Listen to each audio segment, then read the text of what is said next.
tena mety a ny vanim-potoana farany satria efa katoky ny fiafaran'ny tantaran'ny fiangonana isika.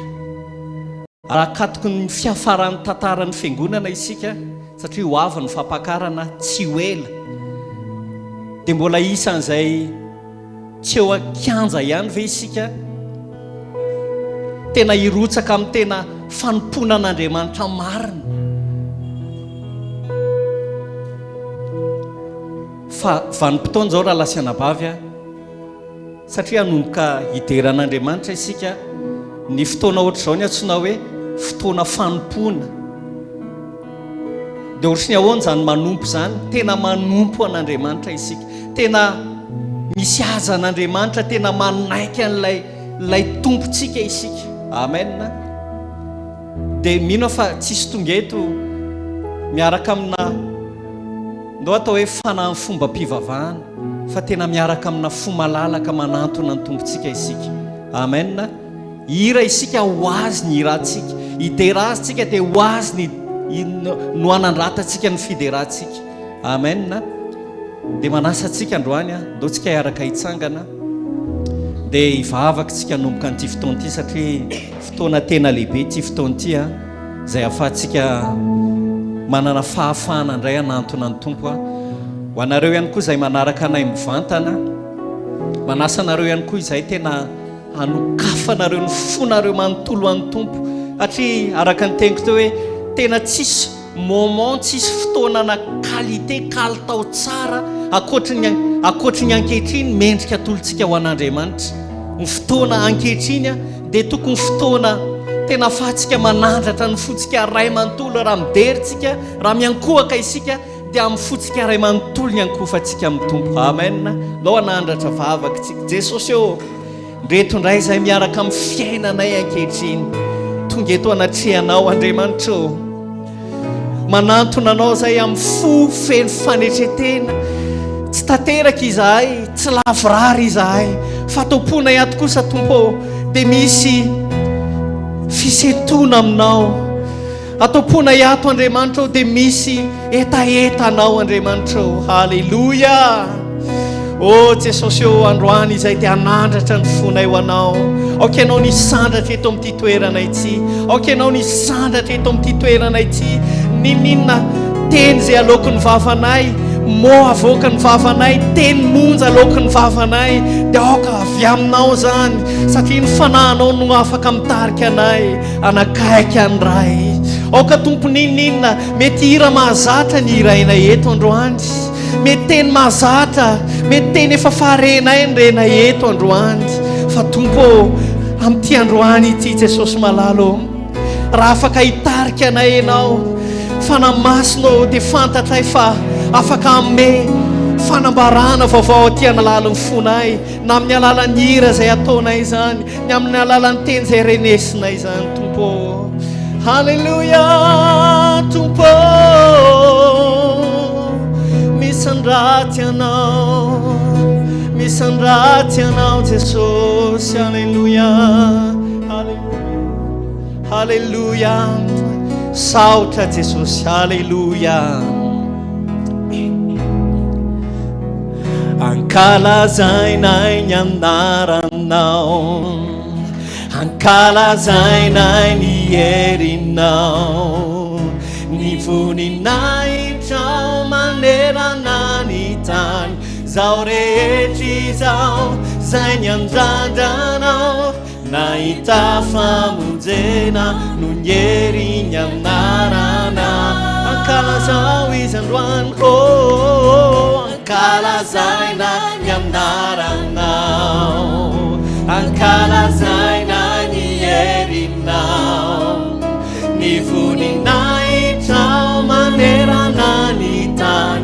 Zao rehetra izao zay ny andrandrana, nahita famonjena no ny hery ny anaranao. Mendrika hoderaina ny anaranao, mendrika ankalazainy izao tontolo. Lay anaranao, lay anaranao mahakaiky fifaliany tany rehetra mendrika hoderaina ny anaranao mendrika nkalazainy izao tontolo izao lay anaranao magakindrindra fifaliany tany rehetranao Jesosy o halleluia no raha tsika tehaka fotsiny zany ho an'ny tompo androany halleluia halleluia ankalazainay ny anaranao ankalazainay ny herinao ankalazainay ny anaranao ankalazainay ny herinao ny voninahitra manerana ny tany zao rehetra izao zay miandrandrana nahita famonjena ery ny anarana mendrika hoderaina ny anaranao mendrika nkalazainy izao tontolo izao lay anaranao magakindrindra fifaliany tany rehetranao mendrika hoderaina ny anaranao mendrika nkalazainy izao tontolo izao lay anaranao magakindrindra fifaliany tany rehetranao Jesosy o lazao halleluia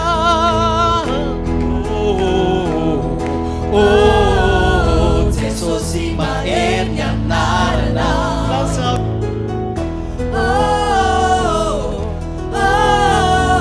Jesosy mahery ny anaranao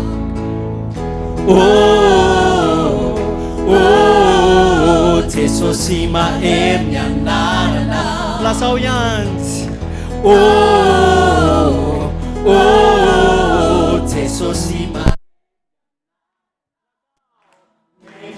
hoderaina ny anaranao mendrika nkalazainy izao tontolo izao lay anaranao magakindrindra fifaliany tany rehetra lazao farany hoe mendrika hoderaina ny anaranao mendrika nkalazainy izao tontolo izao lay anaranao magakindrindra fifaliany tany rehetra halleluia Jesosy o literacy mankalaza ny anaranao Jesosy o literacy mankalaza ny anaranao Jesosy o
Salve Jesus.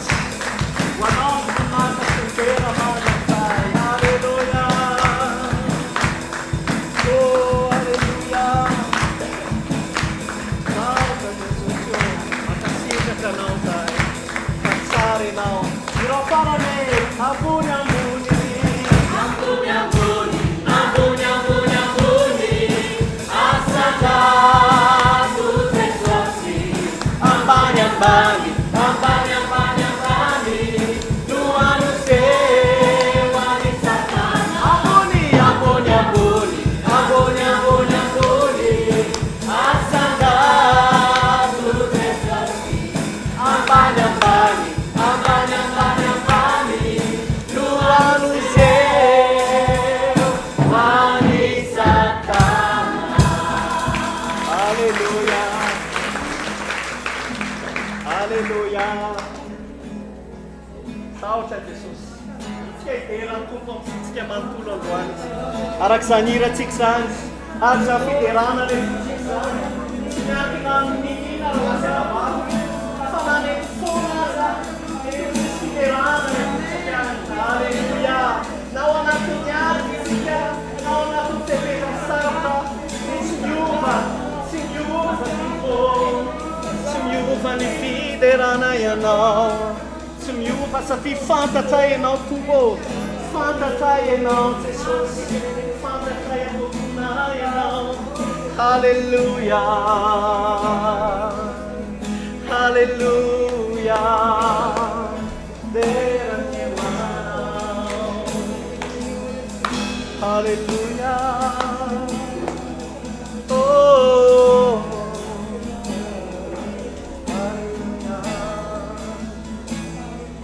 Santa Jesus.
Maninanao ny fonay.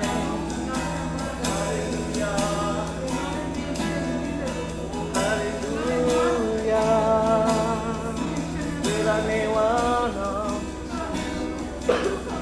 Haleluya. Nós queremos tua caminha agora. Queremos tua caminha e a tua caminha. A minha laranjeira, a minha laranjada que te assanda tica doan. Haleluya. Mirawas ikutsnya doan. Haleluya. Jesus eu Isa motu. Tunay no aswarnam lawan kay Manso. Aswarnam lawan ko na. Hallelujah. J'exalte ton nom, Jésus. Toi, l'agneau sur le trône. Tu règnes au-dessus de tout.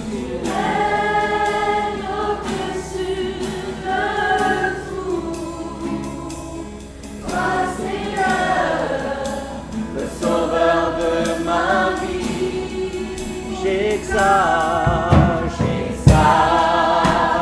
ton nom, Jésus. Toi, l'agneau sur le trône, tu règnes au-dessus de tout.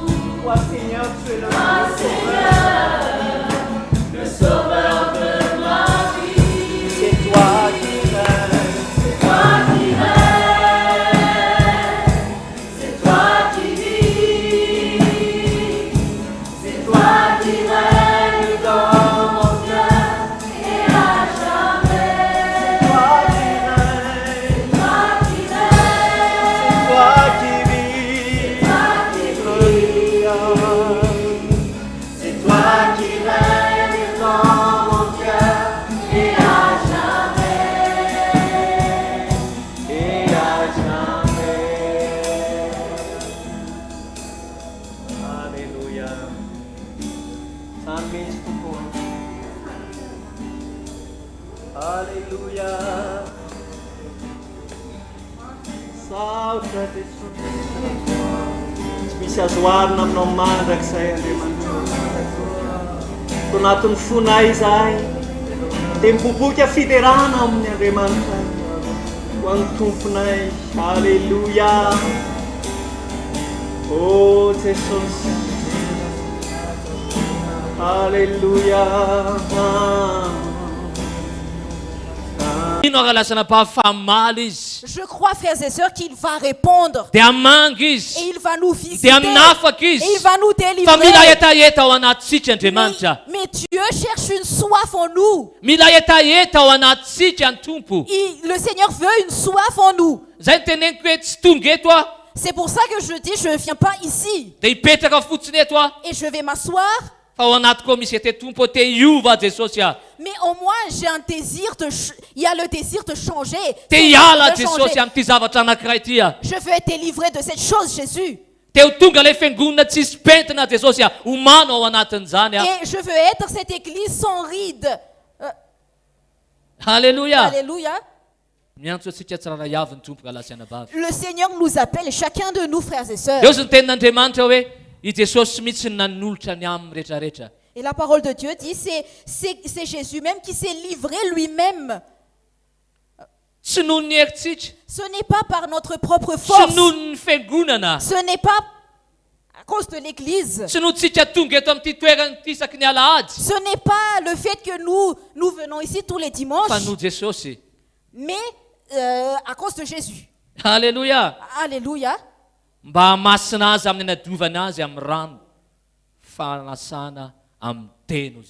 Afin de la sanctifier en la purifiant et en la lavant par l'eau de la parole. Alléluia. Alléluia. Nous devons grandir dans la sainteté chaque jour. Et je ne parle pas de perfection. Je ne parle pas de perfection dedans. Mais quand je me tiens devant la présence de Dieu, quand je demeure dans la présence de Dieu, la parole de Dieu dit que nous serons changés à son image tous les jours. Vous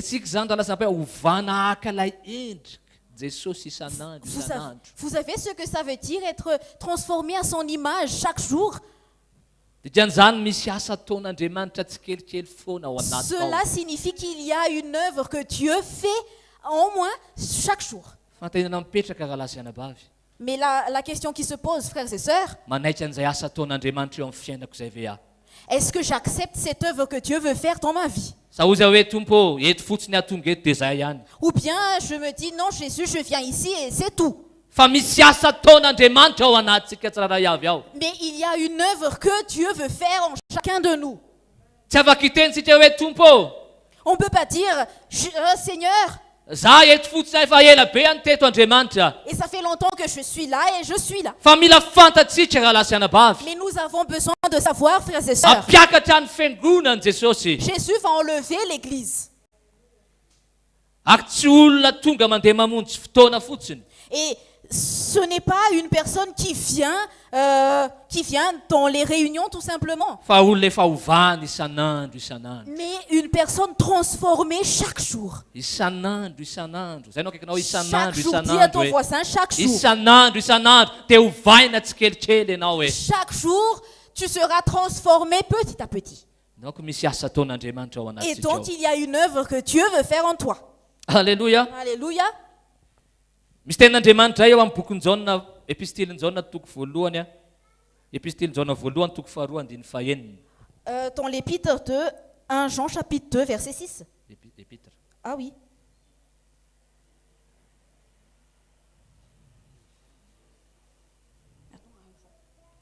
Jean 2:6. Hoy tenin'Andriamanitra amin'ny alalan'i Jesosy hoe zay milaza fa mitoetra ao aminy izy. La parole de Dieu dit, celui qui dit qu'il demeure en lui doit marcher aussi comme il a marché lui-même. Alléluia. Alléluia. Cela signifie qu'il y a une personne que nous devons regarder, c'est Jésus. Et c'est ce que le livre des Hébreux au chapitre 12 dit aussi. Regardez à Jésus. Alléluia. Alléluia. Regardez Jésus. Allons lire. Parce que je sais que nous sommes dans le temps où nous avons besoin d'être vrais dans notre marche avec lui. Alléluia. Nous devons être sérieux dans notre marche avec Dieu. Parce que c'est cette transformation que Dieu attend en nous chaque jour. Frères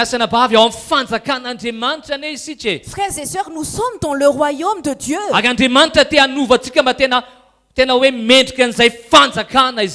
Dieu veut nous transformer afin que nous soyons dignes de ce royaume. Alléluia. Alléluia. Amen. Amen. Bible dia milaza fa isika dia nalan'Andriamanitra fa ty maizina ho amin'ny fahazavany mahagaga dia le fanjakan'Andriamanitra izany. La parole de Dieu dit qu'il nous a délivrés dans les ténèbres, il nous a conduits vers la lumière.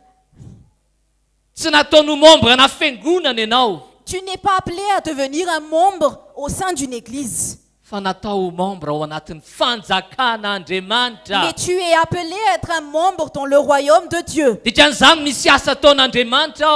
donc il y a une œuvre que Dieu fait.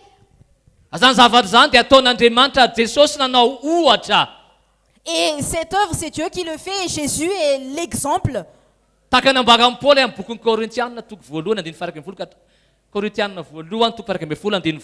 Et comme Paul a dit dans 1 Corinthiens chapitre combien? Au chapitre 11, verset 1er. Ozy Paul hoe manahafa tahaka ny anahafako an Jesosy Kristy.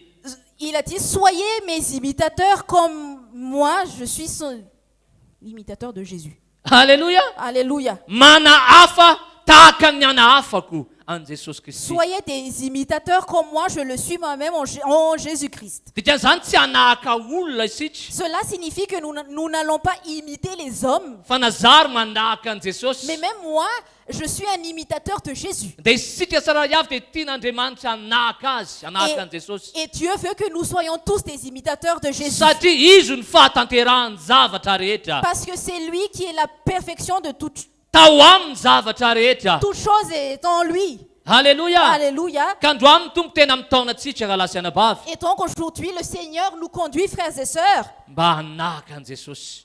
afin que nous puissions être des imitateurs de Jésus. Alléluia. Alléluia. Tsy hoe mahafantatra azy fotsiny. Ce n'est pas juste devenir ses imitateurs. Tsy hoe mahafantatra azy. Hein, ce n'est pas juste qu'on le connaît.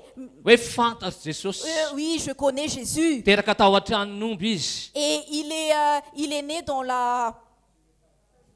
une étable. Dia dadany Josefa sy Marie niteraka azy. Et c'est Joseph et Marie qui Separa. sont ses parents. Dia maty teo amin'ny hazo fijaliana Et izy. il est mort sur la croix.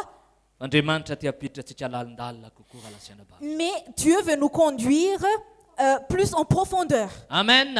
Amen. Amatatra azy ny amin'ny andiana ny fanetretenany. Le connaître dans son chemin, dans son humilité. Andriamanitra izy Il est Dieu, fa nanetry tena. mais il s'est humilié. Nanafoana ny aminy rehetrarehetra. Il s'est dépouillé. dépouillé. Il s'est dépouillé lui-même. Tena hoe nanala amin'ny maha-Andriamanitra azy. Il s'est dépouillé. Nanala hoe tsy nataony fikirany zany rehetrarehetra izany. Il n'a pas gardé sa gloire. Amen. Amen. Dia zay lalan'izay zay ny tian'Andriamanitra. Zay nambara amin'ny Paoly hoe tena manahafa tahaka ny anahafako an Jesosy Kristy. C'est pour ça que Paul nous dit, soyez des imitateurs, mes imitateurs comme moi, je le suis moi-même en Jésus. Dia ny tenin'Andriamanitra amin'ny bokin'ny Hébreu toko fa 12 amin'ny anaran'i Jesosy. Et nous allons lire dans Hébreux chapitre 12 au nom de Jésus. Hébreu fa 12 andiny fa faharoa Au verset 2. amin'ny anaran'i Jesosy. Mijery an Jesosy tompon'ny finoantsika ozy izy.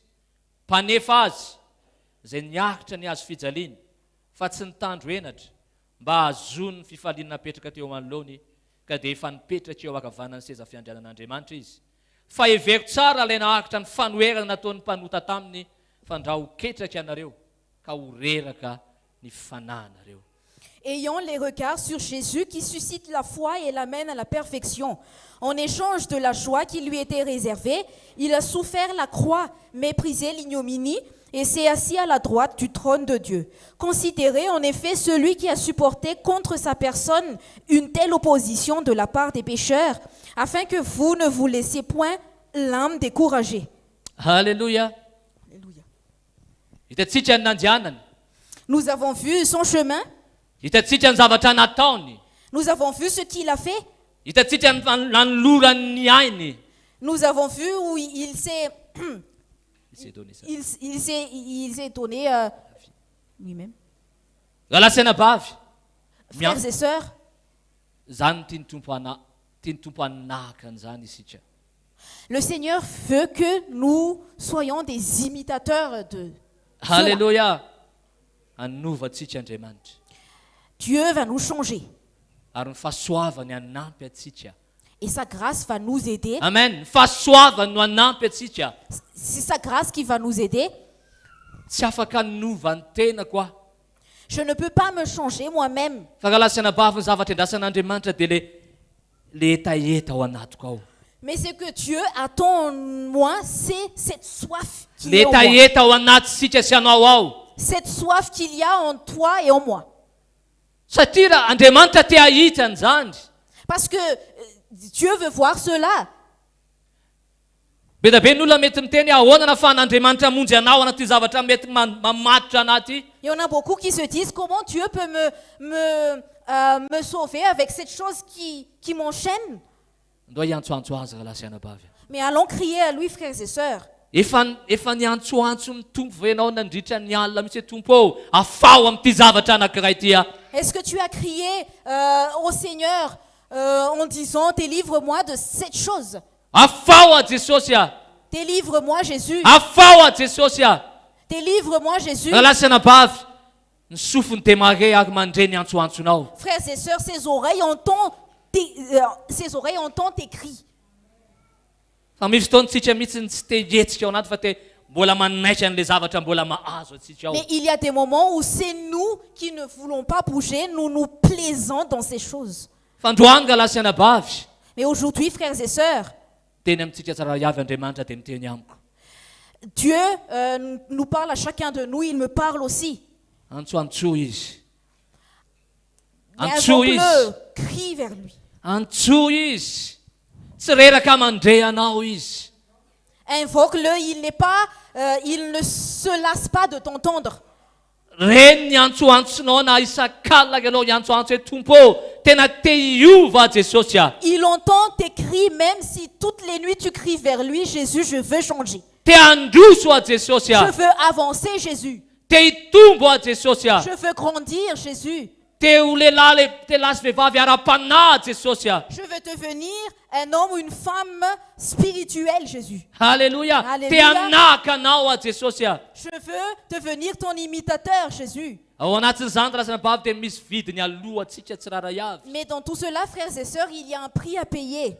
Misy vidiny alohantsika tsiraray avy. Il y a un prix à payer pour chacun de nous. Amen. Amen. Zany tsy voaova hoe androany de androany atao de miteny hoe miovy ianao androany vavana de miovy. Et ce n'est pas comme si on prie pour toi et aujourd'hui même tu changes. Fa miandry atsika tsiraray avy ny tompo. Mais le Seigneur nous attend, chacun de nous. Amen. Amen. Miandry any tompo. Il m'attend. Raha misy zavatra mety mbola tsy araky ny sitrapon'Andriamanitra ty anatiko aty. S'il y a des choses qui n'est pas encore conforme à sa volonté, à la volonté de Dieu en moi, De za mihitsy no tena mitady an'Andriamanitra. et c'est moi qui cherche Zany Dieu ny dedans. antsoantso an'Andriamanitra. Et je crie à Dieu. Na mandritra dedans. ny alina ary tady an'Andriamanitra. Et même toute la nuit entière, je vais chercher Dieu. Lasana bavy eo. Frères et sœurs, Ny Andriamanitsika de Andriamanitra mandre. notre Dieu est un Dieu qui entend. Fa aiza sika. Mais où sommes-nous? Aiza sika. Où sommes-nous? Alléluia. Alléluia. Efa akaiky ny tompo ka lasana bavy. Le Seigneur est proche, Akaiky ny frères et sœurs. fiaviny. Son avènement est proche. Akaiky. Son retour est proche, imminent. Andao tsy lalao tsony isika eo amoron'le mandraka zay. Allons ne plus jouer face à l'éternité. Eritrereto hoe eto le mandraka zay de tsika mbola eto mbola mijanona eto foana. Considère que l'éternité est là et nous restons là sur le port. Eto tsika amin'ny lalao mbola manao ihany fa andao tena iantso ny tompo. Et on est encore en train de jouer, mais allons invoquer le Seigneur. Andao tena hanana fo hoe Jesosy a tsy avelako na ifadiko aminako ty tompo ao mila miala ao anatin'ity a. Allons avoir un état de cœur en disant non, même si je dois jeûner, je veux sortir de cette situation. Te hiala ao anatin'ity a tompo a. Je veux être délivré de cette situation. Tsy andeha ao anatin'ity tsony a Je ne Jesosy veux a. plus marcher dans cette chose. Teo le fiangonana tena teo le fiangonana masina le tsisy pentimpentina hitsenanao eny amin'ny raha ao an-lanitra Jesosy a. Je veux être cette église sans tache ni ride que tu vas enlever quand tu reviens sur les nuées, Jésus. Vavaka fa mba hisokatra ny masom-panahintsika tsiraray avy. Je prie pour que nos yeux spirituels puissent s'ouvrir. Mba Chacun de nous. hisokatra. Que nos yeux spirituels puissent s'ouvrir. Ninina kirana ara-panahy eo amin'ny masika de hilatsaky zany. Peu importe les écailles sur nous, que tout cela... Kirana écaille? Oui. Hiala daholo zany kirana ara-panahy zany. Que toutes ces écailles spirituelles tombent. Hilatsaka de hiala de ahafahantsika tena mahita hoe tompo. Mba ahafahantsika tena mandeha marina ao amin'Andriamanitra. Que ces écailles tombent afin que nous puissions marcher dans la vérité en Dieu. Alléluia. Alléluia. Miantso azy anao Andriamanitra. Dieu nous appelle à chacun de nous. Alléluia. Alléluia.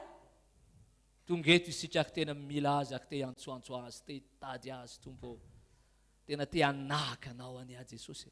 nous venons ici, nous crions en lui, nous voulons devenir ses imitateurs, nous voulons être comme lui, ressembler à lui. Amen. Amen. Est-ce que c'est une soif en toi? Est-ce que c'est vraiment en toi? Frères et sœurs, les choses que Dieu te dit aujourd'hui ne sont pas superficielles. Mais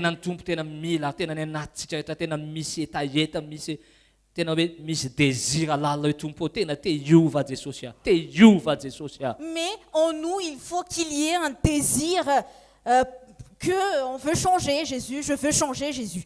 Alléluia. Alléluia. Nous allons lire dans Philippiens. Afin que nous puissions voir que c'est Jésus lui-même qui a pris ce chemin avant. Philippiens chapitre 2. Au nom de Jésus. Au verset 5.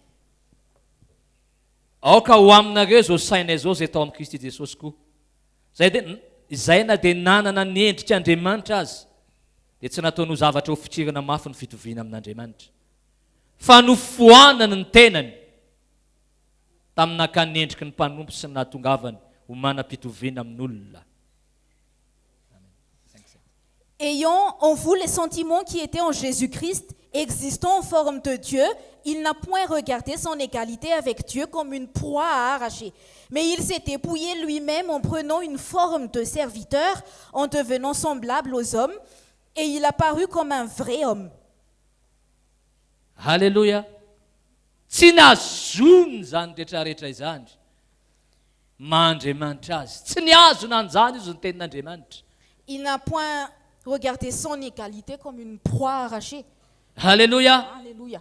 Fo izy tenin'Andriamanitra hoe ambarany tenin'Andriamanitra samy mamaky hoe fa nofoanany. Mais la parole de Dieu dit, il s'est dépouillé lui-même. Alasana bavy ny fiainana maha-kristiana dia mizavatra bedabe izay mila mbola foanatsika ao anatsika ao. Frères et sœurs, Zay tsy avy amin'Andriamanitra. dans la vie chrétienne, nous avons besoin de nous dépouiller de beaucoup de choses qui n'est pas selon Dieu. Alléluia. Alléluia. Tsy mijanona fotsiny eo amin'ilay fahateram-baovao. Nous ne restons pas juste sur la nouvelle naissance. Fa mbola bedabe ilay toetra izay mbola tian'Andriamanitra, mbola ho tsoana ao anatsika ao. Mais il y a des caractères que Dieu veut encore traiter en nous. Tia minovatsika Andriamanitra. Dieu veut nous transformer. Andriamanitra tia hanala an'izany rehetrarehetra izany. Dieu veut dépouiller toutes ces choses en nous. Zay nambarany tenin'Andriamanitra fa Jesosy tenany mihitsy nanao ohatra ao atsika fa ny foanany ny tenany ozy izy. Et la parole de Dieu dit que Jésus même est l'exemple car il s'est dépouillé lui-même. Dia naka amin'ny endriky ny mpanompo izy. En prenant une forme de serviteur. Alléluia. Alléluia. Zay teneniko androany hoe hijery an Jesosy isika. C'est pour ça que je vous dis, nous allons regarder à Jésus. Tsy hafantatra azy ivelambelany fotsiny amin'izao. Que nous ne le connaissons pas superficiellement. Fa inona marina ny zavatra efa nataony. Mais qu'est-ce qu'il a accompli? Efa nanetry tena hatramin'ny farany izy. Il s'est humilié jusqu'au bout. Ralasana bavy. Frères et sœurs, ny fiainantsika kristiana notre vie chrétienne, dia mandeha manaraka an'ilay lalan'i Jesosy. Notre vie chrétienne prend le même chemin que Jésus a pris. Amen. Amen. Tsisy lalana hafa ankoatran'izany. Il n'y a pas d'autre chemin à part cela. Aza mieritreritra hoe mbola misy lalana hafa ve amin'ny maha-kristianina anahy. Ne pense pas qu'il y a un autre chemin pour moi en tant que chrétien. Satria ilay Efesianina toko fadimy dia laza ny tenin'Andriamanitra fa Jesosy mihitsy nanolotra ny tenanozy izy. Parce que dans Éphésiens 5, il est dit que c'est Jésus même c'est Jésus qui s'est livré lui-même. Dia teo amin'izay no nanamasinana ny fiangonana. Et c'est à travers cela que l'Église a été sanctifiée. Dikan'izany tsy misy lalana hafa ralasana bavy. Cela signifie qu'il n'y a pas un autre chemin, frères et sœurs. Ny asa ataoko eo anivon'ny fiangonana tsy mitondra ininona izany. Mon service, ce que je fais au sein de l'Église ne n'emmène à rien du tout. Fanompona ataoko zany. C'est mon service. Fa mila tena manahaka an Jesosy. Mais nous avons besoin d'être des imitateurs de Jésus. Manahaka an Jesosy. Des imitateurs de Jésus. Amin'ny lafiny rehetrarehetra. Dans tous les aspects. Alléluia. Alléluia. Mijery azy a. Mijery azy a. Le regarder, ayons les regards sur lui. Ozy tenin'Andriamanitra eo amin'ny boky Hébreu hoe isika ane mbola tsy nitolona tamin'ny raha latsaka e. Ce qui est écrit en hébreu, nous ne sommes pas parvenus à verser notre sang. Amen. Mbola tsy tonga hatramin'izany isika. Nous on n'est pas arrivé jusqu'à ce point-là où nous avons versé notre sang. Lasana bavy tena fotoana izao. Frères et sœurs, c'est le moment. Fotoana izao. C'est le moment. Lazao ny eo akaikinao androany. Dis à ton voisin ou ta voisine. Fotoana izao. C'est le moment. Andeha marina ao amin'Andriamanitra hoe. Allons marcher vraiment en Jésus, en Dieu. Tena ho matotra miaraka amin'Andriamanitra. Et que nous soyons sérieux avec Dia Dieu. andao hijery azy. Et allons le regarder. Dia andao hanaraka azy. Et allons l'imiter Amin'ilay nandehanany. dans son chemin qu'il a pris. Satria ny lalana afaka lasana vavy tsy mitondra makany zany. Parce qu'il n'y a aucun chemin qui mène vers cela, frères et sœurs. Alléluia. Il n'y a pas d'autre chemin. Satria Alléluia. manomana antsika fiangonan'Andriamanitra. Parce que l'Église nous prépare, Dieu prépare son Église. Alléluia. Alléluia. Manomana antsika fiangonan'Andriamanitra. Dieu nous prépare, nous qui sommes l'Église. Ianao zany. C'est toi, Za zany. c'est moi. Alléluia. Alléluia. Aza mitenao hoe tsy za zany fa ianao koa le izy, ianao le fiangonana zay omanin'Andriamanitra. C'est toi. Ne dis pas que c'est tel ou tel, mais c'est toi. C'est ça que tu es. Amen. Izaho hoe lazao hoe za le fiangonana omanin'Andriamanitra. Dis, je suis l'Église que Za Dieu le est en train fiangonana de préparer. omanin'Andriamanitra. C'est moi l'Église que Dieu est en train de préparer. Manomana antsika izy. Il nous prépare. Alléluia. Ao amin'ny bokin'ny Efesianina toko fahaefatra. Nous allons revenir dans Éphésiens chapitre 4. Efesianina toko fahaefatra. Resiko nandiny fafito amby folo. Au verset 17. Hatramin'ny vovakiko aloha dia. Hoy ny tenin'Andriamanitra hoe koa izao no lazaiko sady ambarako amin'ny tompo. Ny tsy mba handehananareo intsony tahaka ny fandehan-jentilisa amin'ny fahafoanany saina fa efa tonga mahay saina sy soloko azy amin'ny fiainan'Andriamanitra reny noho ny tsy fahalalana ny anatiny noho ny amin'ny mafy ny fondy dia olona tsy mahalala enatra intsony ka manolo tena ho amin'ny fijejojejono anao izay fahalotona rehetra amin'ny firemana fa ianareo kosa dia tsy mba toy izany ny anaranareo an Kristy raha izy tokoa ny renareo ka tao aminy nampianaranareo araky ny fahamarinana zay eo amin'i Jesosy mba ialanareo ny toetra anareo taloha araky ny fitondran-tenanareo fahiny izay miasimba araky ny filany fitaka fa mba ho avaozina kosa ianareo amin'ny fanahy ny sainareo ary mba ho tafianareo ny toetra vaovao izay ny foronina araka an'Andriamanitra amin'ny fahitsiny sy ny fahamasinana momba ny fahamarinana. 17-24. Voici donc ce que je dis et ce que je déclare dans le Seigneur. Vous ne devez plus marcher comme les païens qui marchent selon la vanité de leurs pensées. Ils ont l'intelligence obscurcie, ils sont étrangers à la vie de Dieu à cause de l'ignorance qui est en eux, à cause de l'endurcissement de leur cœur. Ayant perdu tout sentiment, ils se sont livrés au dérèglement pour commettre toute espèce d'impureté jointe à la cupidité. Mais vous, ce n'est pas ainsi que vous avez appris Christ, si du moins vous l'avez entendu et si, conformément à la vérité qui est en Jésus, c'est en lui que vous avez été instruits à vous dépouiller. Par rapport à votre vie passée, du vieil homme qui se corrompt par les convoitises trompeuses, à être renouvelé dans l'esprit de votre intelligence et à revêtir l'homme nouveau, créé selon Dieu, dans une justice et une sainteté que produit la vérité. Tahaka Jesosy koa zany. Tahaka Selon Jesosy. Jésus. Tahaka Jesosy. Tahaka Jesosy. Comme Jésus.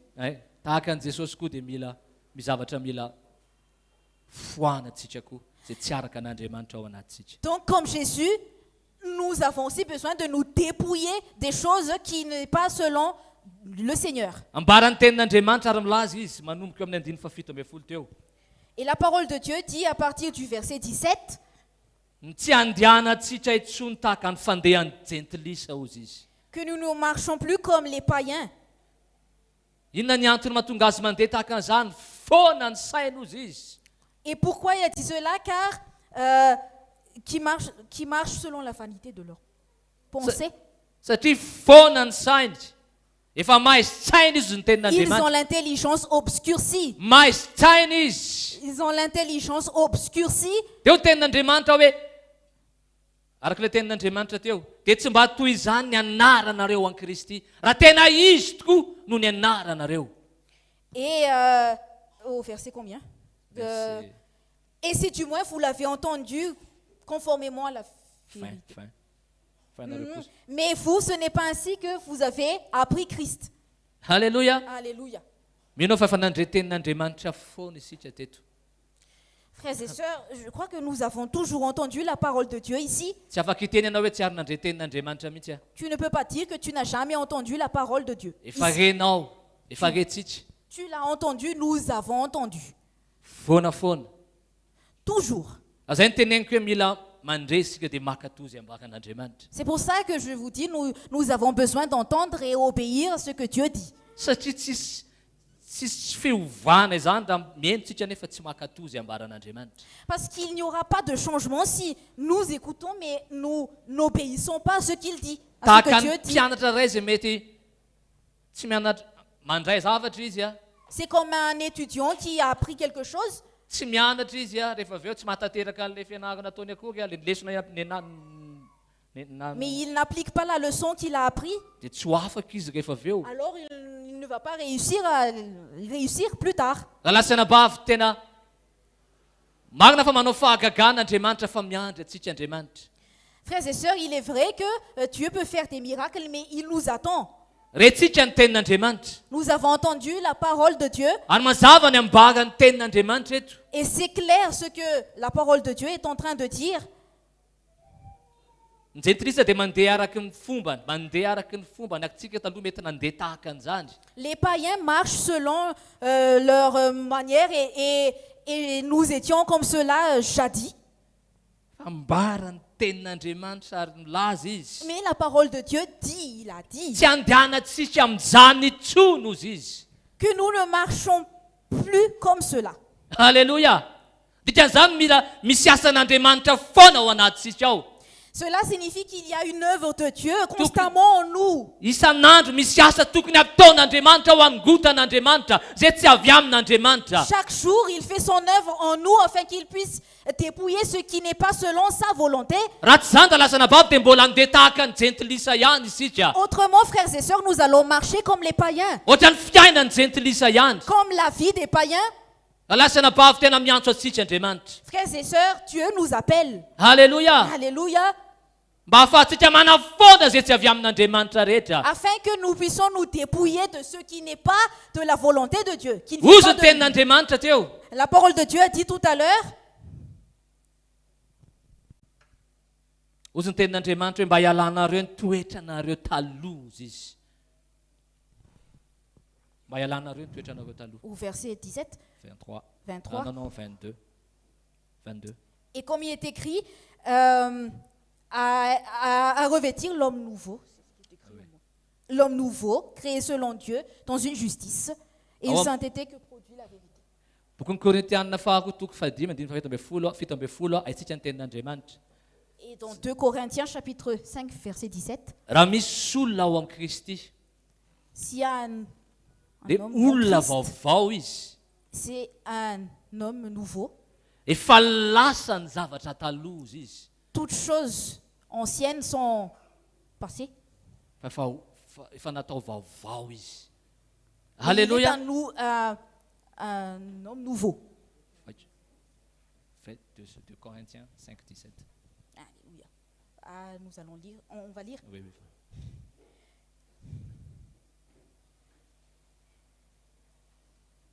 Et si quelqu'un est en Christ, il est une nouvelle création. Les choses anciennes sont passées. Voici, toutes choses sont devenues nouvelles. Alléluia. Alléluia. Lasana bavy tena mila miala ny zavatra taloha rehetrarehetra. Frères et sœurs, les choses anciennes doivent disparaître. Mila foana ny zavatra taloha rehetrarehetra. Les choses anciennes doivent être dépouillées. Alléluia. Alléluia. Mila mibanjana azy isika. Nous avons besoin d'avoir nos regards sur lui, Miantsoantso azy isika. de crier à lui, Tompo afaho amin'ity zavatra taloha ty a Jesosy a. Seigneur, délivre-moi de cette chose Afaho amin'ity ancienne. zavatra taloha ty a Jesosy a. délivre-moi de cette chose ancienne, Jésus. Dia tafio amin'ilay toetra vaovao aminao aho. Et couvre-moi des choses de l'homme nouveau. Alléluia. Dia ny tenin'Andriamanitra eo amin'ny 2:20 amin'ny Efesianina 2:4. Vekana amin'ny Efesianina 2:4 tsika, 2:20. Allons venir dans Éphésiens chapitre 4 verset 25. Ny tenin'Andriamanitra, koa esoro ny lainga hozy izy. C'est pourquoi renoncer au mensonge. Zay le toetra taloha zay izy. C'est ça les choses anciennes. Dia ny toetra vaovao zay tafitsika dia kasamy milaza marina amin'ny namany avy ianareo rehetra fa samy momba ny tena namantsika avokoa isika. Et que chacun de vous parle selon la vérité à son prochain, car nous sommes membres les uns des autres. Alléluia. Esoro le lainga hozy izy fa aoka isika tena ilaza marina amin'ny namantsika rehetrarehetra. Il est écrit renoncer au mensonge et que chacun de vous parle selon la vérité. Mizavatra amin'izao hoe tena kely zany toetra taloha tsisy dikany ety e. Fangalasana bavy rehefa toetra taloha dia toetra taloha mila alana. Peut-être que nous considérons un caractère minime, mais si c'est les choses anciennes, c'est les choses anciennes, nous avons besoin de nous dépouiller. Mais nous avons besoin de nous revêtir de l'homme nouveau comme Jésus. Alléluia. Alléluia. Hozy ny tenin'Andriamanitra amin'ny 2:20. Tezera fahazamanota hozy izy. Il est écrit au verset 26, si vous vous mettez en colère, ne péchez point. Ary aoka tsy ho tratran'ny masoandro miletika ny fahatezeranareo. Que le soleil ne se couche pas sur votre colère. Alléluia. Alléluia. Ambarany tenin'Andriamanitra zany lazainy tenin'Andriamanitra misy toetra metezitra isika fa da atao tratran'ny masoandro miletika zany fahatezerana zany ny tenin'Andriamanitra. Aza hoentina mandeha matory. C'est écrit dans la parole de Dieu, peut-être que nous pourrions être en colère, mais que le soleil ne se couche pas sur notre colère. C'est ce que le Seigneur est en train de dire. Aza mamefy toerana ho an'ny devoly. Et au verset 27, ne donnez pas accès au diable. Alléluia. Aza mamefy toerana ho an'ny devoly. Ne donnez pas accès au diable. Mety ozy ianao hoe zaka na mety toerana ho an'ny devoly fa misy fotoana ka lasana bavitsika na za koa azay nampitandremy tenin'Andriamanitra androany. Peut-être que tu te dis, mais je ne donne pas accès au diable, mais frères et sœurs, moi-même, parfois, je fais cela, mais c'est ce que la parole de Dieu dit. Mais Dieu nous parle aujourd'hui. Alléluia. Il y a beaucoup de choses où nous avons besoin de nous dépouiller, frères et sœurs. C'est pour ça que je le répète encore, nous avons besoin d'être sérieux en ces derniers temps. Jésus va revenir. Je ne sais pas s'il revient aujourd'hui, demain ou dans la semaine prochaine. Mais est-ce que tu es prêt? Est-ce que tu es prêt? Amen. Est-ce que nous sommes prêts, frères et sœurs? Et c'est ma prière au Seigneur aujourd'hui que le Seigneur puisse éclairer nos yeux spirituels. Alléluia. Alléluia. Afin que le Saint-Esprit puisse nous convaincre.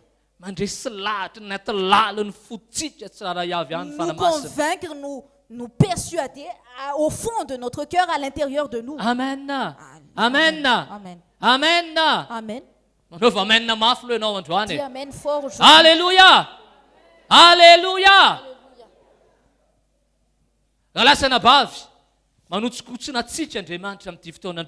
Frères et sœurs, Dieu nous secoue aujourd'hui. Dieu nous secoue aujourd'hui. Il nous donne un défi aujourd'hui. Alléluia. Alléluia. Où est-ce que tu es face à cela? Moi aussi, moi y compris. Alléluia. Alléluia.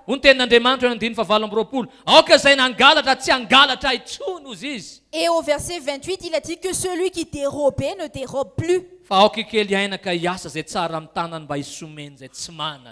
Mais plutôt qu'il travaille en faisant de ses mains ce qui est bien pour avoir de quoi donner à celui qui est dans le besoin.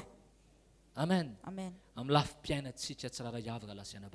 Dans tous les aspects de nos vies, frères et sœurs, je m'examine. Je m'examine.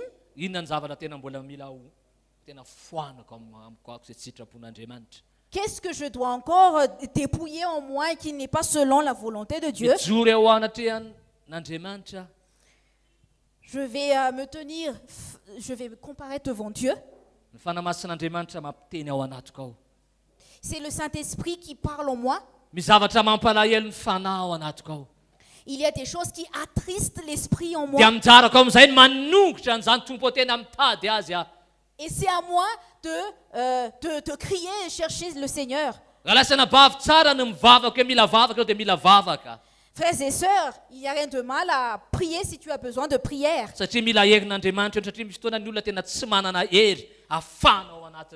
Parce que nous avons besoin de la force de Dieu, parce que parfois, il y en a certains qui n'ont pas la force pour abandonner ces choses, pour sortir de là. Mais aujourd'hui, frères et sœurs, nous sommes devant le Seigneur. Moi aussi, je suis devant le Seigneur. Je sais ce que Dieu a encore besoin de traiter en moi. Chacun de nous, nous allons nous examiner, chacun de nous.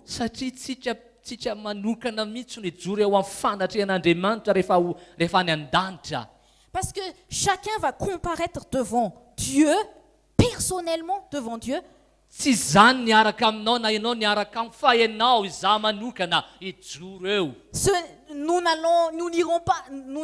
seras pas avec moi, moi je serai avec toi, mais tu vas tenir personnellement devant Dieu. Alors s'il y a encore un moment aujourd'hui, frères et sœurs, allons rectifier ce qu'il y a en nous. Amen. Amen. Allons nous dépouiller comme Jésus lui-même a fait. Nous dépouiller de cette chose qui n'est pas selon la volonté de Dieu, afin que je puisse être son imitateur. Alléluia. Alléluia. Afin que je puisse marcher en lui. J'ai besoin de me dépouiller de cette chose. Mais, frères et sœurs, il y a un prix à payer lorsque nous marchons avec Dieu. Nous sommes... Amen. Amen. J'espère que tu es une personne qui veut grandir et avancer avec Dieu. Peut-être que la semaine est difficile et dure. Mais aujourd'hui, le Seigneur te conduit encore dans sa présence. Et ce moment n'est pas à prendre à la légère. Et que le Seigneur puisse te toucher, te visiter personnellement. Et qu'il va te donner la force. Et qu'il va augmenter sa grâce puisse augmenter en toi. Et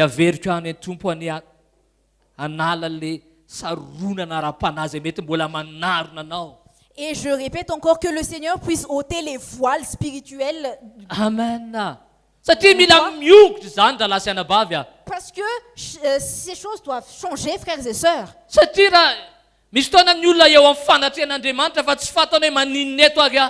Il y a des moments où il y a des gens qui sont dans la présence de Dieu, mais ils ne savent pas pourquoi ils sont là. Frères et sœurs, ce n'est pas le moment. Ce n'est pas le moment. Mais c'est le moment pour nous de tenir ferme et de marcher en vérité en lui. Afin que nous puissions lever tout ce qu'il faut enlever. Amen. Amen. Amen. Amen. Alors si Jésus revient, tu seras prêt, moi je serai prêt. Alléluia. Alléluia. Farany. Olona tenin'Andriamanitra hoe raha misy olona ao amin'ny Kristy tao amin'ny Efesianina toko faharoa, Korintianina faharoa toko fahadimy andimy fafito ambin'ny folo. Raha misy olona ao amin'ny Kristy Si quelqu'un est en Christ, je vais relire.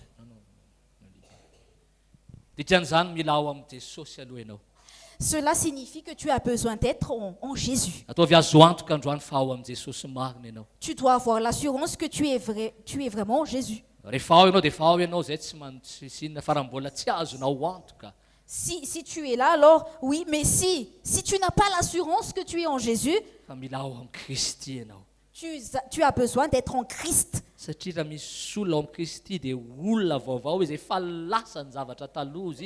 Parce que si tout homme est en Christ, toutes choses anciennes sont passées.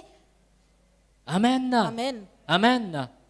Aza mivoaka amin'ity toeranyity ka azo antoka efa ao amin'ny Kristy ianao raha mbola tsy azonao antoka izany. Ne sors pas de cet endroit si tu n'as pas encore l'assurance que tu es en Christ. Ny tenin'Andriamanitra hoe Jesosy ny lalana sy fahamarinana ary fiainana ary tsy misy makany amin'Andriamanitra raha tsy amin'ny alalany Jesosy rery ihany. La parole de Dieu dit que Jésus est le chemin, la vérité et la vie et nul ne peut aller en Dieu. Amen. Ce n'est par lui-même. Be da be ny teo any an-danitra mety tsy nandalo tamin'i Jesosy akory. Il y en a beaucoup qui veulent aller au ciel mais qui ne sont pas passés par Jésus. Mila mandalo amin'ilay vavahady isika. Nous devons traverser la porte. Amen. Passer par la porte. Rehefa tonga ao isika dia Andriamanitra manova antsika. Amen. Et quand nous sommes là, c'est à ce moment-là que Dieu nous transforme. Manova antsika. Manamboatra antsika. Il nous transforme et qui fait son œuvre en nous. Averitra an Jesosy ihany no lalana sy fahamarinana ary fiainana. Ary tsy misy makany amin'Andriamanitra. Je répète encore, Jésus est le chemin, la vérité et la vie, et nul ne peut aller au Père que par lui. Frères et sœurs, ayez l'assurance. Je répète encore, ayez l'assurance. Ne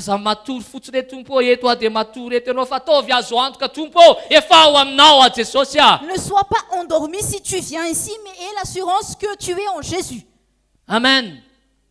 Parce que quand il va revenir, il va récupérer les siens comme la parole de Dieu a dit. Il va récupérer les siens, mais ce n'est pas toutes les personnes qui sont venues à l'église. Amen. Amen.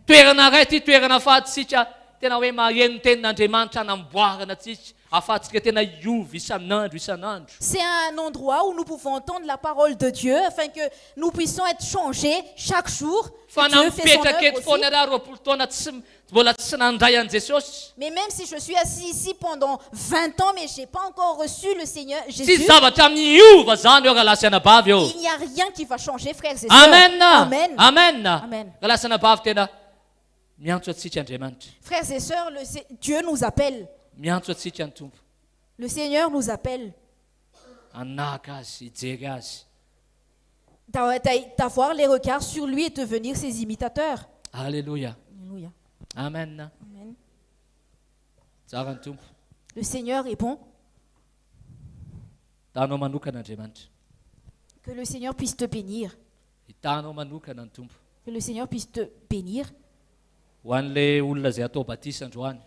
Et pour ceux qui vont prendre le baptême aujourd'hui,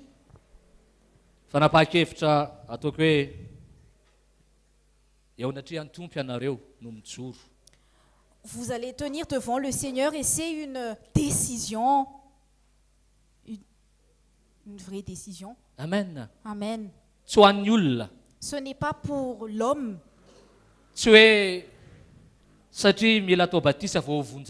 Ce n'est pas parce que nous avons besoin d'être baptisés pour être sauvés. Ce n'est pas le baptême qui sauve, mais c'est Dieu qui nous sauve. C'est Dieu qui nous sauve. Ne pense pas que je suis baptisé, alors je deviens automatiquement saint ou sainte. Mais il y a un chemin que nous allons prendre. Il y a une décision que nous avons prise. Que Jésus, à partir de ce moment, je vais persévérer avec toi. Devenir ton imitateur. Ton chemin. Je ne dis pas que tu vas devenir parfait. Mais il y a une décision que tu as prise. Amen. Amen. Mais Mais même nous qui sommes déjà baptisés, c'est un moment c'est un moment où nous avons besoin de nous examiner. Dans ce moment-là. Même moi personnellement.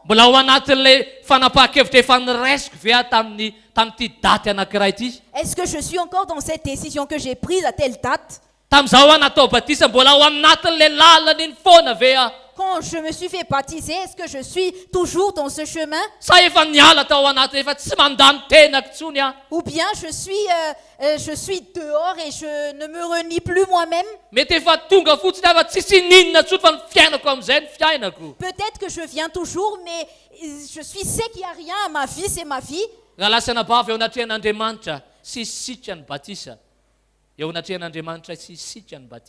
Le baptême est devant nous et devant Dieu.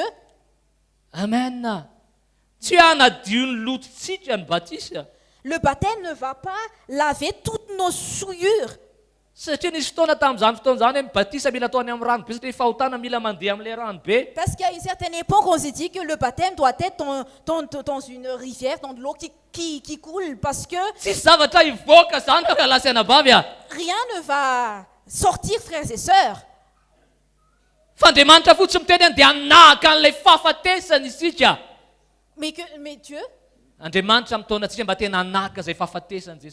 Mais Dieu, nous conduit à ce que nous allons imiter la mort de Christ et sa résurrection plus tard.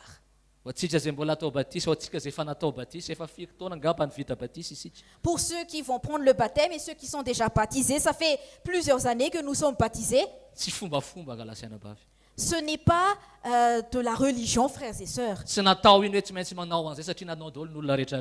n'est pas qu'il faut prendre le baptême parce que tout le monde l'a pris.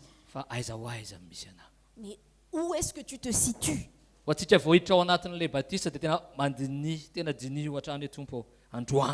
Et pour nous qui allons prendre l'eau du baptême, examine-toi.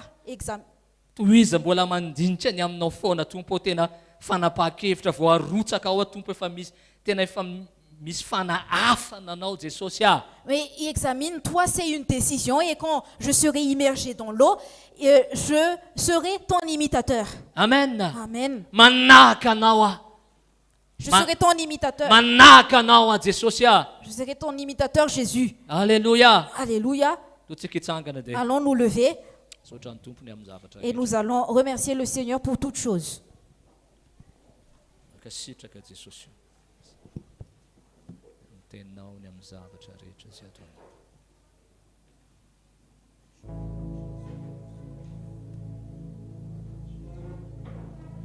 Alléluia.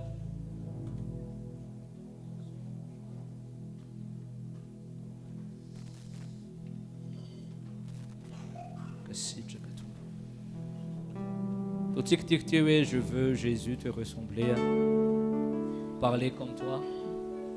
Tu peux te teu takanawa, e te takanawa.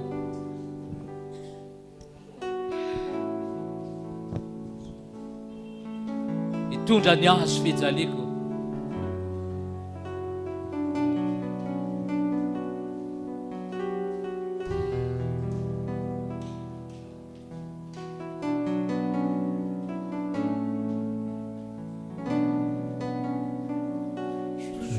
Jésus,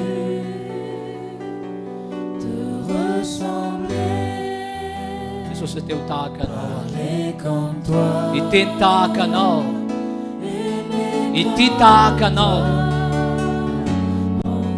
ma croix, et tout danias fizaliko, pardonner, amela, takana melanao.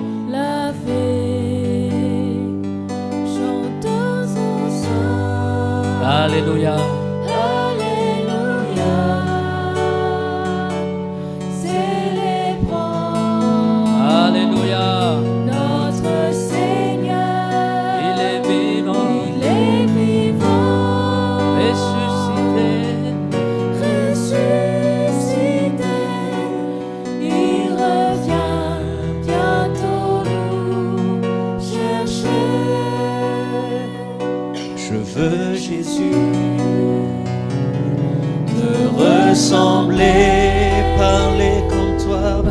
aimer comme toi. Aimer comme toi. Prendre ma croix et m'humilier. Pardonner comme tu l'as fait. Pardonner comme tu l'as fait. Chantons ensemble. Amen. Alléluia. Célébrons notre Seigneur. Il est vivant, ressuscité. Il revient bientôt nous chercher. Amen. Eferiko hoe tenin'Andriamanitra zay tena nampatsiaro atsika zany amin'ny tokony ho toe-panahintsika hatria andray ny fanasan'ny tompontsika ankehitriny ary hiomana ny amin'izany isika ary tsy tonga ho azy ny tenin'Andriamanitra fa tena efa akaiky ny vanim-potoana raha lasianabavy dikan'izay tena mila manome lantsy tsika hoe aiza ho aiza ny toe-panahintsika manahoana maro ny io lalana andehanantsika ao anatrehan'ny tompo io. Tenin'Andriamanitra ao amin'ny Korintiana voalohany toko 1:20 ny 2:20 hozy izy hoe koa raha miangona ianareo dia tsy misy hihinana ny fanasan'ny tompo akory. Zany hoe ny andreto Korintiana reto fantatsika fa ny Korintiana dia hoarina amina fiangonana ara-nofo.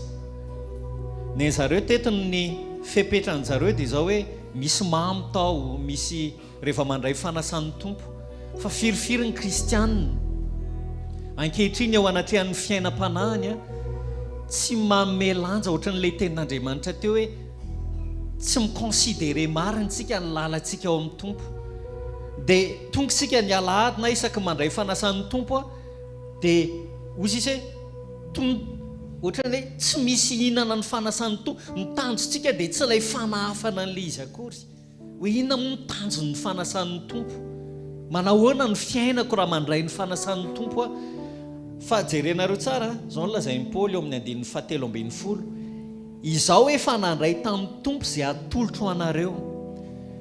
Paoly apôstôly tsy teo tamin'ny nametrahan'i Jesosy sy ny mpianatra ny fanasan'ny tompo fa hozy izy hoe révélation ho anazy zany hozy izy Paoly ny amin'ny fanasan'ny tompo dia fanambarana. Zay nahatonga azy ny laza hoe izao nandray tamin'ny tompo izay natolotro anareo kosa fa Jesosy tompo tamin'ny alina iny izay namadia anazy dia nandray ny mofo dia miresaka zavatra be dia be izy ao arinany io.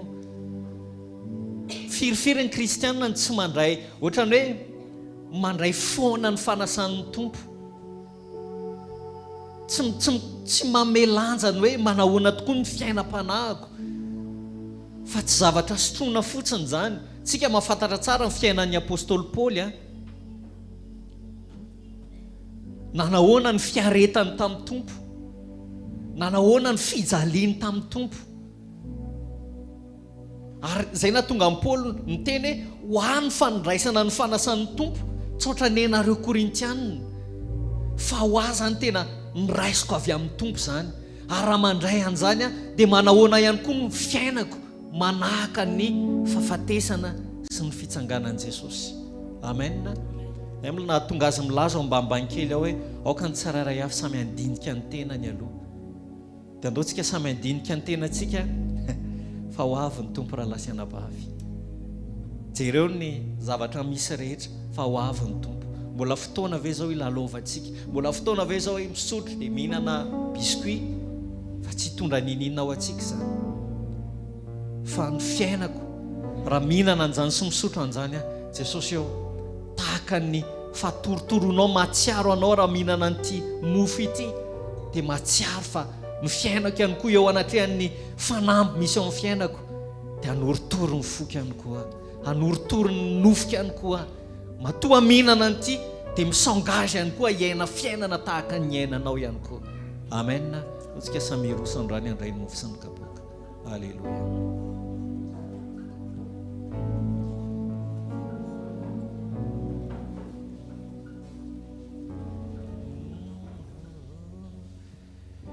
Alleluia. Misaotra Jesosy.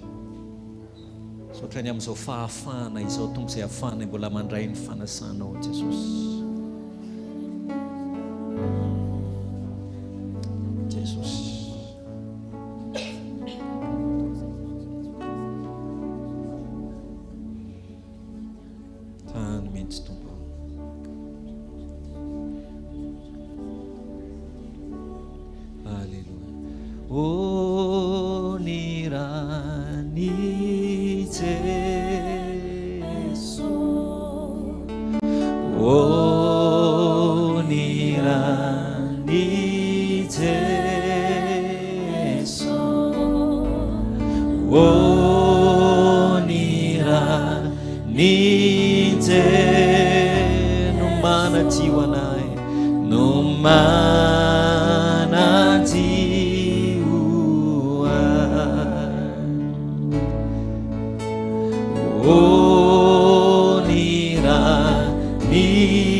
Alleluia. Jesosy io tsy eto amin'ity toeran'ity ihany fa fanamafisana ny androany ny amin'ny fandiniana ny tenanay, tsy hoe lavorary akory ny fiainanay fa izany indrindra tokoa Tompo, mandinika ny fiainanay izahay, ny herinandronay isaky ny hariva amin'ny fotoana rehetra dia efa mandinika mandrakariva izahay ny lalanay.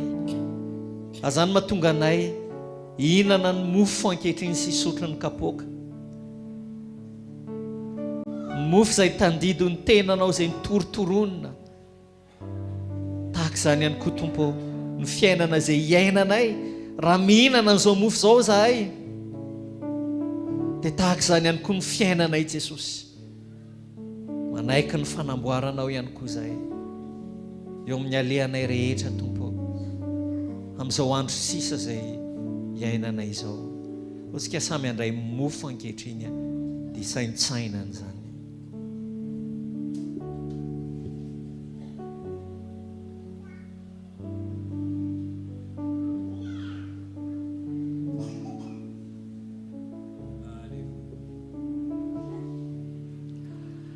Jesosy misaotranao ihany koa ny amin'ny ranao izay latsaka, satria ny ranao izay latsaka ny nanadio ny fahotanay rehetra Jesosy, ary nahatonga anay ho tafahavana aminao Jesosy. Kely sisa dia iaona aminao izahay, iaona aminao Jesosy. Saotra Jesosy fa tsy tanteraka izany fiaonana izany raha tsy nandatsaka ny ranao teo amin'ny hazo fijaliana ianao, manadio ny fahotanay rehetra sy mbola nadio ny fahotan'ireo mpanota izay mbola hibebaka ihany koa. Saotra Jesosy fa noho izao ranao latsaka izao no nafahanay indray andro any afaka hiditra amin'ny fanjakanao satria voasasa noho ny amin'ny rahany Jesosy izahay. Sa misotra ny kapoaka izy. Amen.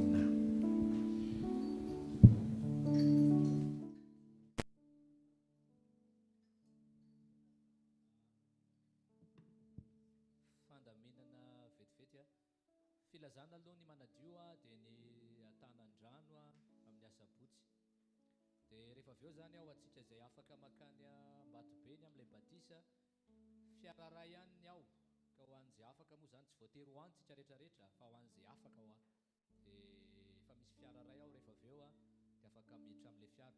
Aleo zany hiditra aloha le fianakavian'ilay tao batisa mba hitsofoka anatin'ilay tômôbila aloha ao.